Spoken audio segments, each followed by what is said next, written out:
தாயாய் எனக்கு தான் எழுந்தருளி மாயா பிறவி மயக்கம் அறுத்தி திருந்திய முதலாய் தெளித்தன் தெளிவாய் பொருந்தவே வந்தன் உணர்ந்தனில் புகுந்து குரு வடிவாகி உவலையும் தன்னில் திருவடி வைத்து திறமெது பொருளன் பாடா வைதான் மைந்தன கருளி கோடா இழுத்தால் கொடுமினை கழிந்தி ஒட்டா உபதேசம் புகட்டி என் செவியில் தெவிட்டாத ஞான தெளிவையும் காட்டி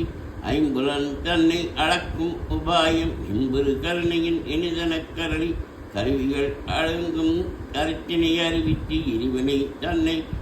அறுத்து இருள் கழிந்து தலைமுறை நான்கும் தந்தன கரளி தலைமுறை மூன்று மயக்கம் அறுத்து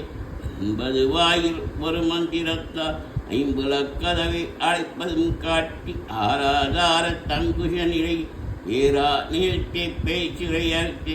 இடைவிங்களையும் எழுத்தறிவித்து கலையில் சுழுமுனை கபாலமும் காட்டி 3 மண்டலத்தின் ஒட்டியதோடு ஆண்டெடு பாம்பின் நாவில் உணர்த்தி உண்டறி அதனில் கூடிய அசிவை உண்டெடு மந்திரம் வெளிப்பட உரைத்து மூலாதாரத்தின் மூண்டெடு கனலை காலால் எழுப்பும் கருத்தறிவித்தேன்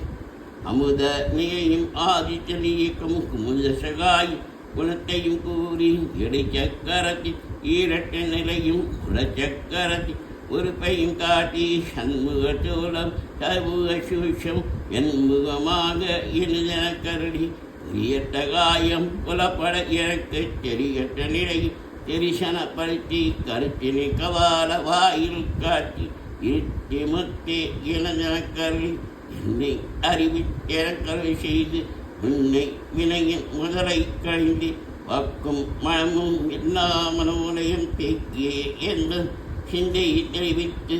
கீழ்வெடி இரண்டின ஒன்றிடமென்ன அருதரும் ஆனந்த அழ்ச்சியன் செவியில்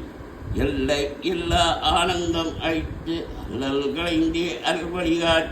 சத்தத்தினுள்ளே சதாசிவம் காட்டி சித்தத்தினுள்ளே சிவலிங்கம் காட்டி அணுவிற்கணுவாய் அப்பால் கப்பாலாய் கணுமுற்றே நின்றை கருமுறையை காட்டி வேடமும் நேரம் விளங்க நிறுத்தி ஊழுமை தந்த குலாத்திரன் குட்டி அஞ்ச கருத்தின் அறம்பல் தன்னை நெஞ்ச கருத்தின் நிலையை வைத்து தத்துவ நிலையை தந்தனை ஆழ்ந்த இத்தக விநாயக விரைகளல் சரணே.